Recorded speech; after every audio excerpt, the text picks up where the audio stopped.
నీళ్లు తాగుదామని వెళ్ళి ఈ ఆవు మట్టి లోపల కూరుకుపోయిందని చెప్పి మాకు ఒక కాల్ రావడం అయితే జరిగింది. ఇది చాలాసేపు నుంచి బయటికి రావడానికి ట్రై చేస్తుంది కానీ బయటికి రాలేకపోతుందని చెప్పి మాకు కాల్ రావడంతో ఇమీడియట్గా మేము మా టీం అందరం కలిసి ఆ లొకేషన్కి వెళ్ళి చూస్తే దాని ముందు 2 కాళ్ళు మట్టి లోపల బాగా కూరుకుపోయి ఉన్నాయి. ఫస్ట్ మేము తాడు కట్టి పైకి లాగుదాం అనుకున్నాం కానీ ఆ కాళ్ళు ముందుకు రాలేకపోయేసరికి దీన్ని మళ్ళీ వాటర్లోకి లాగి ఒక గట్టిగా ఉన్న ఏరియా నుంచి దీన్ని పైకి లాగుదామని అనుకున్నాం.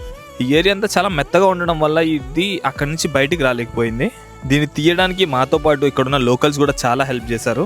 ఆవు కూడా చాలా అగ్రెసివ్గా ఉండడం వల్ల ఇది మాకు తాడు ఏడ్చేటప్పుడు కూడా మమ్మల్ని కొంచెం అటాక్ చేయడం అనేది చేస్తుంది.